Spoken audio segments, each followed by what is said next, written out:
بسم اللہ الرحمن الرحیم، اللہ کے نام سے شروع جو بڑا مہربان نہایت رحم والا ہے۔ تمام تعریف تیرے لیے ہے، اے وہ جو ہر زندہ سے پہلے زندہ تھا، اے وہ جو ہر زندہ کے بعد زندہ ہوگا، اے وہ زندہ کہ کوئی زندہ جس کے مشابہ نہیں، اور وہ زندہ جس کی کوئی مثل زندہ نہیں، جس کا کوئی زندہ شریک نہیں، اے زندہ جو مردوں کو زندہ کرتا ہے، اے زندہ جو کسی زندہ کا محتاج نہیں، اے وہ زندہ جو ہر زندہ کو مار دیتا ہے، اے وہ زندہ جو ہر زندہ کو رزق دیتا ہے، اے وہ زندہ جسے موت نہیں۔ تیری ذات پاک ہے، اے عزت و جبروت کے مالک، تیری ذات پاک ہے، اے صاحب ملک الموت، تیری ذات پاک ہے، جو مخلوق پر موت لکھتا ہے اور خود نہیں مرتا۔ تیری ذات پاک ہے جس نے یونس علیہ السلام کو مچھلی کے پیٹ میں الہام کیا، اور تو نے چیونٹی کو اپنی قدرت کے ساتھ لشکر سے بچا لیا۔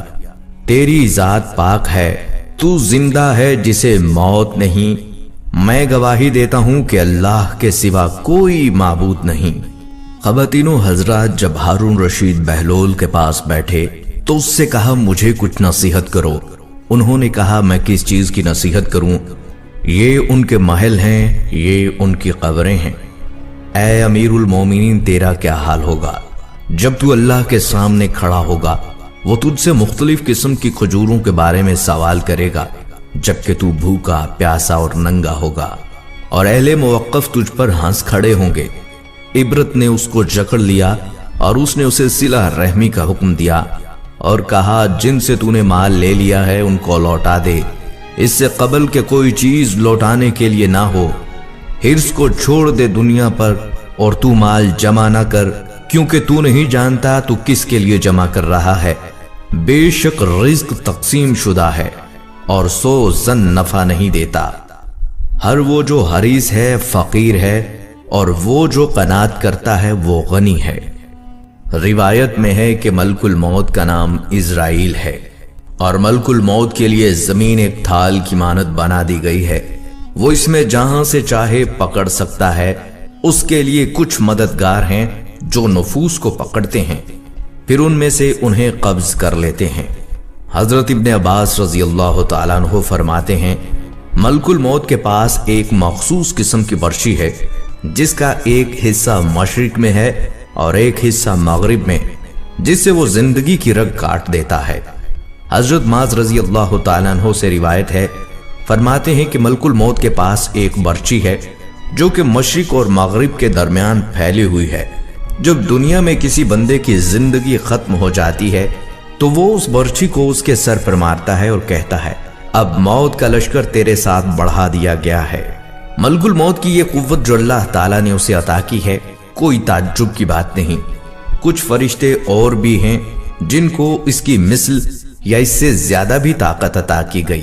رسول اللہ صلی اللہ علیہ وآلہ وسلم کا فرمان عالی شان ہے، اللہ تعالیٰ کا ایک فرشتہ اگر اسے کہا جائے کہ 7 آسمان اور زمین کو ایک لقمہ میں چبا ڈالو تو وہ کر گزرے۔ حضرت جابر رضی اللہ تعالیٰ عنہ سے روایت ہے، فرماتے ہیں نبی صلی اللہ علیہ وآلہ وسلم نے فرمایا مجھے اس بات کی اجازت عطا فرمائی گئی کہ میں عرش اٹھانے والے فرشتوں میں سے ایک فرشتے کے بارے میں بیان کروں۔ اس کی دونوں ٹانگیں سب سے نچلی زمین میں ہیں، اور اس کے سینگ پر عرش ہے، اور اس کے دونوں کانوں کی لوؤں اور گردن کے درمیان پرندے کی پھڑ پھڑاہٹ 7 سال ہے، اور اس فرشتے کو دیک علیہ السلام کے نام سے جانا جاتا ہے۔ اللہ تعالیٰ نے ملک الموت کے ذمے روح قبض کرنے کی ذمہ داری لگائی۔ ارشاد باری تعالیٰ ہے، فرمائیے جان قبض کر لے گا تمہاری موت کا فرشتہ جو تم پر مقرر کر دیا گیا ہے، پھر تم اپنے رب کی طرف لوٹائے جاؤ گے۔ سیدنا آدم علیہ السلام وہ نبی مکرم ہیں جن سے اللہ تعالیٰ نے گفتگو فرمائی، اپنے دست مبارک سے ان کو تخلیق فرمایا اور اپنے ملائکہ کو حکم فرمایا کہ وہ آدم علیہ السلام کو سجدہ کریں، اور آپ میں اپنی روح پھونکی اور آپ کو تمام انسانوں کا باپ بنایا۔ حضرت آدم علیہ السلام ملک الموت کے بارے میں جانتے رہے، یہاں تک کہ آپ علیہ السلام نے اللہ تعالیٰ سے عرض کی کہ وہ انہیں ملکل موت کی زیارت کروائیں۔ حضرت اکرمہ رضی اللہ تعالیٰ عنہ سے روایت ہے کہ میں نے حضرت شیس علیہ السلام کے بعد صحیفوں میں پڑھا کہ حضرت آدم علیہ السلام نے عرض کیا، اے میرے رب مجھے ملک الموت دکھا دیجئے۔ اللہ تعالیٰ نے آپ کی طرف وحی فرمائی کہ ملک الموت کی ایسی صفات ہیں کہ تم ان کی طرف نہیں دیکھ سکتے، البتہ اسے میں تمہارے پاس اس صورت میں بھیجوں گا جس میں وہ برگزیدہ انبیاء کے پاس آتا ہے۔ تو اللہ تعالیٰ نے حضرت جبرائیل علیہ السلام اور حضرت میکا علیہ السلام کو حضرت آدم علیہ السلام کے پاس بھیجا۔ اس کے بعد آپ کے پاس ملک الموت ایک مینڈھے کی صورت میں آئے۔ ان کے 4000 پر پھیلے ہوئے تھے، ان میں سے ایک پر ایسا تھا جو زمین و آسمان کو تجاوز کر گیا تھا، اور ایک پر ایسا تھا جو تمام زمینوں کو تجاوز کر گیا تھا، اور ایک پر مشرقی کنارے سے پرے بھی تھا، اور ایک پر مغربی کنارے کی حد عبور کر گیا تھا۔ اس کے سامنے زمین تھی جس پر پہاڑ بھی تھے، میدان بھی تھے، سمندر بھی تھے، اور جنوں انس اور چوپائے بھی تھے، اور سمندر اس کو گھیرے ہوئے تھے۔ اس کے اوپر اس کے سینے میں ایسی فضائیں تھیں جیسے زمین کے صحرا میں گندم کا دانہ ہو۔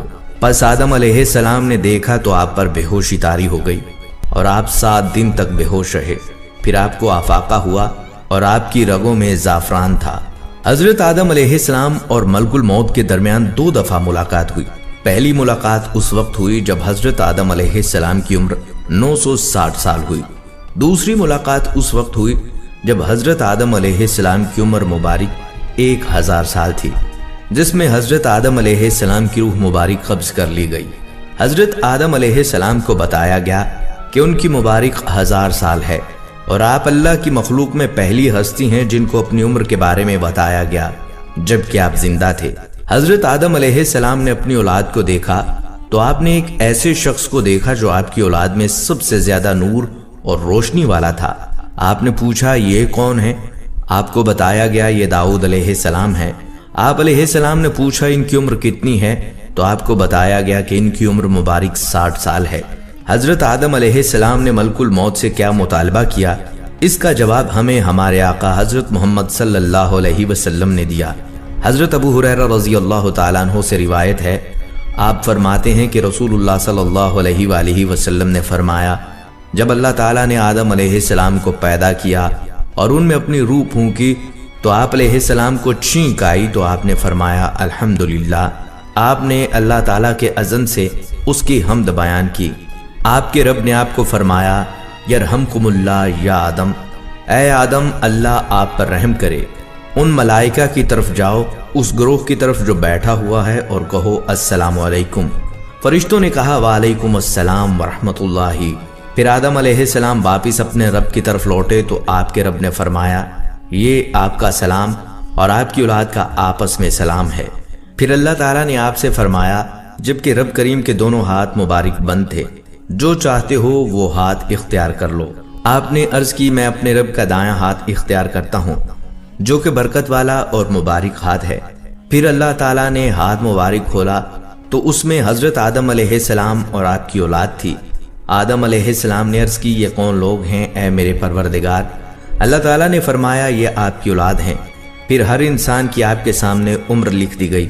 اس وقت ان میں ایک ایسا شخص تھا جو سب سے زیادہ روشن چہرے والا تھا۔ آپ علیہ السلام نے فرمایا اے میرے رب یہ کون ہے؟ اللہ تعالیٰ نے فرمایا یہ آپ کا بیٹا داؤد علیہ السلام ہے اور اس کی عمر 40 سال لکھ دی گئی ہے۔ آپ نے عرض کی اے رب کریم ان کی عمر میں اضافہ فرما دے۔ اللہ تعالیٰ نے فرمایا یہ عمر میں نے لکھ دی ہے۔ آپ نے عرض کی اے میرے رب میں اپنی عمر کے 60 سال ان کو دیتا ہوں۔ اللہ تعالیٰ نے فرمایا اے آدم تم یہ کر رہے ہو۔ پھر حضرت آدم علیہ السلام جتنا اللہ تعالیٰ نے چاہا جنت میں رہے، پھر آپ کو جنت سے نیچے بھیجا گیا۔ آدم علیہ السلام اپنی عمر گنتے رہے حتیٰ کہ آپ کے پاس ملک الموت آ گئے۔ حضرت آدم علیہ السلام نے اس سے کہا تم نے جلدی کر دی، میری عمر 1000 سال ہے۔ فرشتے نے کہا ہاں وہ تو ٹھیک ہے، لیکن آپ نے اپنی عمر میں سے 60 سال اپنے بیٹے داؤد علیہ السلام کو دیے تھے۔ تو حضرت آدم علیہ السلام نے انکار فرما دیا، پس آپ کی اولاد کو بھی انکار کی عادت پڑ گئی اور حضرت آدم علیہ السلام کو نسیان یعنی بھولنا لاحق ہوا، تو آپ کی اولاد میں بھی نسیان عام ہو گیا۔ اس دن سے کتابت اور گواہی کا حکم دیا گیا۔ سیدنا ادریس علیہ السلام پہلی ہستی ہیں جنہوں نے قلم کے ساتھ لکھا، اور آپ پہلے اللہ کے بندے ہیں جنہوں نے کپڑے سیے اور سلے ہوئے کپڑے پہنے، اور آپ اللہ کی مخلوق میں سب سے پہلے تھے جنہوں نے علم نجوم اور حساب میں غور و فکر فرمایا۔ آپ کو ادریس اس لیے کہا جاتا ہے کہ آپ کثرت سے اللہ کی کتاب کی تلاوت فرماتے تھے، یعنی اپنے زمانے کی کتابوں اور آسمانی صحیفوں کی تلاوت فرمایا کرتے تھے۔ اللہ تعالیٰ نے آپ کا مقام بڑا بلند فرمایا۔ ارشاد ربانی ہے، اور ہم نے بلند کیا تھا انہیں بڑے اونچے مقام تک۔ جب اللہ تعالیٰ نے حضرت ادریس علیہ السلام کو چوتھے آسمان پر اٹھایا تو وہاں ہی ملک الموت علیہ السلام نے آپ کی روح مبارک قبض کی۔ حضرت ابن جریر اپنی سند کے ساتھ حلال بن یساف سے روایت فرماتے ہیں کہ ابن عباس رضی اللہ تعالیٰ عنہما نے حضرت قعب رضی اللہ تعالیٰ عنہ سے سوال کیا کہ جب میں بھی موجود تھا کہ اللہ تعالیٰ کے اس ارشاد مبارک کا کیا مطلب ہے؟ تو حضرت قعب نے فرمایا، اللہ تعالیٰ نے حضرت ادریس علیہ السلام کی طرف وحی نازل فرمائی، میں آپ کا ہر روز اتنا مقام بلند کروں گا جتنا تمام بنی آدم کا کرتا ہوں۔ شاید یہ آپ کے زمانے کے لوگوں کی بات ہے، بس آپ کو یہ بات پسند تھی کہ آپ زیادہ سے زیادہ عمل کریں۔ آپ کے پاس اسی دوران آپ کا ایک دوست فرشتہ آیا۔ آپ نے اس سے کہا کہ اللہ تعالیٰ نے میری طرف یہ وحی فرمائی ہے، تم ملک الموت سے بات کرو کہ وہ میری موت مؤخر کر دے تاکہ میں زیادہ سے زیادہ عمل کر سکوں۔ اس فرشتے نے آپ کو اپنے پروں پر بٹھایا اور آسمان کی طرف روانہ ہو گیا۔ جب چوتھے آسمان پر پہنچے تو وہاں پر ان سے ملک الموت کی ملاقات ہو گئی، جبکہ وہ نیچے آ رہے تھے۔ فرشتے نے ملک الموت سے وہی گفتگو کی جو حضرت ادریس علیہ السلام نے اس کو کہا تھا۔ ملک الموت علیہ السلام نے فرمایا، ادریس کہاں ہیں؟ فرشتے نے کہا، وہ یہاں میری پشت پر ہیں۔ ملک الموت نے کہا، کتنی عجیب بات ہے، مجھے بھیجا گیا تھا کہ میں ادریس علیہ السلام کی چوتھے آسمان پر روح قبض کروں، تو میں کہہ رہا تھا کہ میں ان کی چوتھے آسمان پر کس طرح روح قبض کروں گا جبکہ وہ تو زمین پر ہیں۔ پھر ان کی وہاں ہی روح مبارک قبض کی گئی۔ خواتین و حضرات، حضرت ادریس علیہ السلام کا ہر روز عبادت میں اتنا مقام بلند ہوتا جتنا ان کے زمانے کے تمام اہل زمین کا ہوتا، یعنی کہ وہ تمام روئے زمین کے لوگوں جتنی عبادت کرتے۔ فرشتوں کو آپ سے بڑا تعجب ہوا اور ملک الموت کو آپ کی ملاقات کا اشتیاق ہوا۔ اس نے اللہ تعالیٰ سے اجازت طلب کی کہ وہ آپ سے ملاقات کرنا چاہتا ہے۔ ملک الموت کو اس کی اجازت مل گئی اور وہ آدمی کی صورت میں حضرت ادریس علیہ السلام کے پاس آیا۔ حضرت ادریس علیہ السلام دن کو روزہ رکھتے تھے۔ جب افطار کا وقت آیا تو حضرت ادریس علیہ السلام نے ملک الموت کو کھانے کی دعوت دی، جس کا اس نے انکار کر دیا۔ اس نے 3 راتوں تک ایسا ہی کیا۔ حضرت ادریس علیہ السلام کو شک ہو گیا۔ انہوں نے کہا، تو کون ہے؟ فرشتے نے کہا، میں ملک الموت ہوں، میں نے اللہ سے اجازت چاہی کہ آپ سے ملاقات کروں جو مجھے عطا کر دی گئی۔ حضرت ادریس علیہ السلام نے فرمایا، میرا آپ کے ساتھ ایک کام ہے۔ ملک الموت نے کہا، وہ کیا؟ آپ نے فرمایا کہ تو میری روح قبض کر لے۔ اللہ تعالیٰ نے ملک الموت کو وہی فرمائی کہ ادریس علیہ السلام کی روح قبض کر لے۔ ملک الموت نے آپ کی روح قبض کر لی اور تھوڑی دیر بعد لوٹا دی۔ فرشتے نے کہا، تیری روح قبض کرنے کا کیا فائدہ ہوا؟ آپ نے فرمایا، تاکہ میں موت کا مزہ چکھ لوں اور اس کے لیے اپنی تیاری اور سخت کر دوں۔ پھر تھوڑی دیر بعد حضرت ادریس علیہ السلام نے ملک الموت سے فرمایا، میرا تمہارے ساتھ ایک اور کام بھی ہے۔ ملک الموت نے کہا، وہ کیا؟ آپ نے فرمایا کہ تو مجھے آسمان پر لے جا تاکہ میں جنت اور دوزخ دیکھ سکوں۔ اللہ تعالیٰ نے ملک الموت کو اجازت عطا فرما دی کہ وہ آپ کو آسمانوں پر لے جائے۔ جب حضرت ادریس علیہ السلام نے دوزخ کو دیکھا تو آپ پر بے ہوشی طاری ہو گئی۔ جب افاقہ ہوا تو آپ نے فرمایا، مجھے جنت دکھاؤ۔ ملک الموت نے آپ کو جنت میں داخل کر دیا۔ پھر ملک الموت نے آپ سے کہا، باہر نکلیے تاکہ میں آپ کو اپنی جگہ پر پہنچا دوں۔ حضرت ادریس علیہ السلام درخت پر چڑھ گئے اور فرمایا، میں باہر نہیں نکلوں گا۔ اللہ تعالیٰ نے ان کے درمیان ایک فرشتہ کو حاکم بنا کر بھیجا۔ فرشتے نے آپ سے کہا، آپ باہر کیوں نہیں نکلتے؟ آپ نے فرمایا، کیونکہ اللہ تعالیٰ کا ارشاد ہے کہ ہر نفس نے موت کا ذائقہ چکھنا ہے اور میں موت کا ذائقہ چکھ چکا ہوں۔ نیز اللہ تعالیٰ نے فرمایا کہ وہ جو جنت میں داخل ہونے کے بعد نہیں نکلیں گے تو میں کس طرح نکل سکتا ہوں؟ اللہ تعالیٰ نے ملک الموت سے فرمایا، ان سے کہو میری اجازت سے داخل ہوئے تھے، میرے حکم سے نکل آؤ۔ قرطبی فرماتے ہیں کہ ممکن ہے اللہ تعالیٰ نے یہ ادریس علیہ السلام کو پہلے سے سکھا دیا ہو، پھر اس کو قرآن میں نازل کیا ہو اور حضرت ادریس علیہ السلام کی زبان پر قرآن کے موافق کلمات جاری ہو گئے۔ جس طرح بیان کیا جاتا ہے کہ 20 مقامات پر حضرت عمر رضی اللہ تعالیٰ عنہ کے موافق قرآن نازل ہوا۔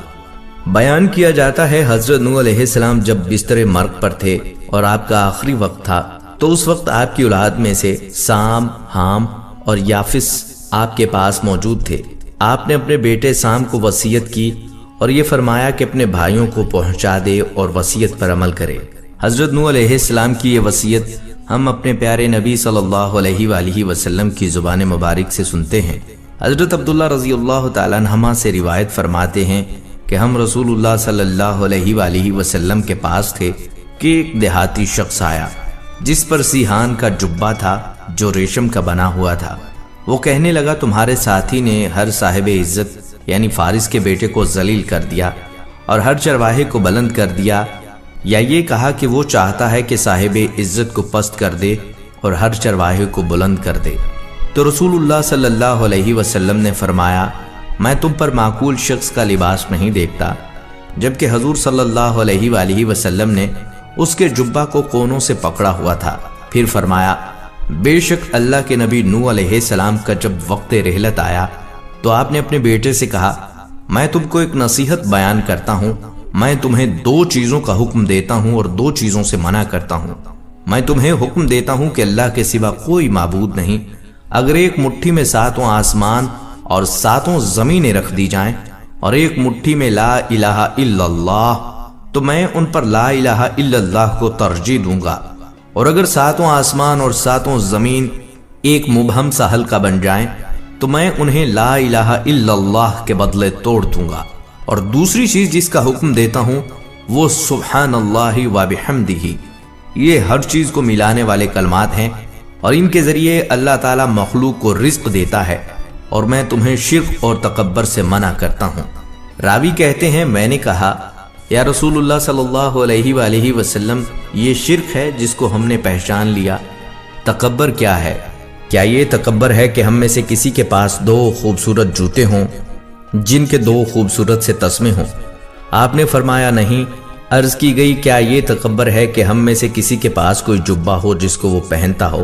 آپ صلی اللہ علیہ وسلم نے فرمایا نہیں۔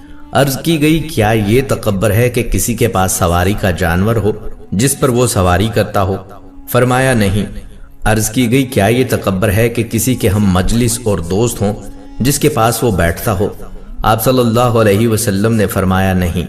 راوی کہتے ہیں میں نے عرض کی یا رسول اللہ صلی اللہ علیہ وسلم پھر تکبر کیا ہے؟ آپ صلی اللہ علیہ وآلہ وسلم نے فرمایا حق سے انکار کرنا اور لوگوں کو حقیر سمجھنا۔ سیدنا ابراہیم علیہ السلام اللہ تعالیٰ کے خلیل ہیں۔ نوجوان کی سرداری کا شرف آپ کو حاصل ہوا اور آپ ابو الزیفان حد سے زیادہ مہمان نواز کے لقب سے ملقب ہیں۔ آپ علیہ السلام اس وقت تک نہ غذا تناول فرماتے نہ عشاء یعنی رات کا کھانا جب تک آپ کے پاس کوئی مہمان آتا۔ آپ اللہ کے پہلے بندے ہیں جن کو اللہ تعالیٰ نے حنیف اور اسلم کے لقب سے نوازا، اور توحید میں آپ کی لسان حجت ٹھہری اور آخرین میں آپ کے لیے زبان کی سچائی کو ثبت کر دیا۔ حضرت ابراہیم علیہ السلام کو مختلف آزمائشوں کے ذریعے آزمایا گیا، لیکن ہر دفعہ کائنات کے ذرے ذرے نے آپ کی وفا کی گواہی دی، حتیٰ کہ ابو الانبیاء کے نام سے پہچانے جانے لگے۔ حضرت ابن عباس رضی اللہ تعالیٰ عنہما سے روایت ہے کہ حضرت ابراہیم علیہ السلام خلیل الرحمن نے ملک الموت سے پوچھا کہ وہ انہیں دکھائیں کہ وہ مومن کی روح کس طرح قبض کرتا ہے۔ ملک الموت نے عرض کی کہ اپنا چہرہ مبارک مجھ سے دوسری طرف فرما لیں۔ آپ نے اپنا چہرہ مبارک دوسری طرف کر لیا۔ پھر جب حضرت ابراہیم علیہ السلام نے ملک الموت کی طرف دیکھا تو آپ نے ملک الموت کو ایک حسین و جمیل جوان کی صورت میں دیکھا، بہت ہی خوبصورت لباس میں ملبوس، پاکیزہ خوشبو سے معطر اور خندہ پیشانی چہرے سے عیاں ہیں۔ آپ نے ملک الموت سے فرمایا اللہ کی قسم اگر مومن نے کوئی خوشی نہ دیکھی ہو تو تیرا چہرہ ہی اسے خوش کرنے کے لیے کافی ہے۔ پھر آپ علیہ السلام نے فرمایا تم کافر کی روح کس طرح قبض کرتے ہو؟ ملک الموت نے عرض کی کہ آپ اس کو برداشت کرنے کی استطاعت نہیں رکھتے۔ حضرت ابراہیم علیہ السلام نے فرمایا لیکن مجھے دکھاؤ تو صحیح۔ ملک الموت نے کہا اپنا چہرہ مبارک دوسری طرف کیجئے۔ آپ نے اپنا چہرہ مبارک پھیر لیا۔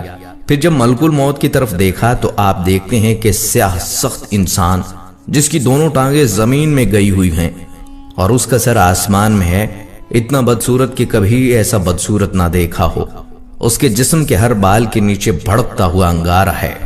حضرت ابراہیم علیہ السلام نے فرمایا، اللہ کی قسم اگر کافر تجھے ایک نظر دیکھ لے تو اس کی جان لینے کے لیے ایک یہی چیز کافی ہے۔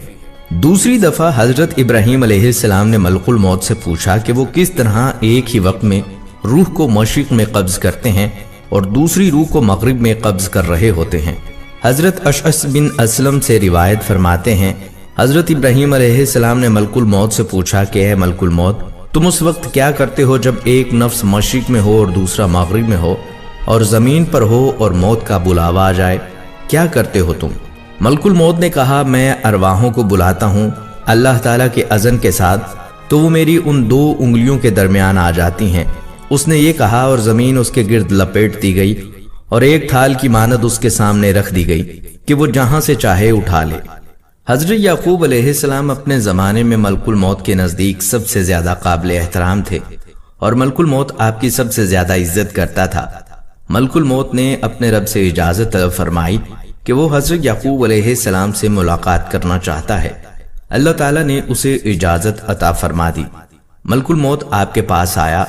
حضرت یعقوب علیہ السلام نے فرمایا، اے ملک الموت، میں تجھے اس ذات کا واسطہ دے کر پوچھتا ہوں جس نے تجھے پیدا کیا، کیا یوسف ان لوگوں میں شامل ہے جس کی تو نے روح قبض کی؟ ملک الموت نے عرض کی، نہیں۔ پھر ملک الموت نے آپ سے عرض کی، اے یعقوب علیہ السلام، میں آپ کو کلمات نہ سکھا دوں؟ آپ نے فرمایا، سکھاؤ۔ ملک الموت نے کہا، فرمائیے، اے نہ ختم ہونے والی بھلائی کے مالک، جس کو تیرے علاوہ کوئی بھی شمار نہیں کر سکتا۔ حضرت یعقوب علیہ السلام نے اس رات یہ دعا مانگی۔ ابھی فجر طلوع نہیں ہوئی تھی کہ آپ کے چہرہ اقدس پر قمیض رکھی گئی اور آپ کی بینائی واپس لوٹ آئی۔ آپ نے فرت مسرت سے کہا، دیکھو، کیا میں نہیں کہا کرتا تھا تمہیں کہ میں جانتا ہوں اللہ تعالیٰ کے بتانے سے جو تم نہیں جانتے؟ انہوں نے کہا، اے ہمارے باپ، ہمارے گناہوں کی مغفرت طلب کرو، بے شک ہم خطا کار تھے۔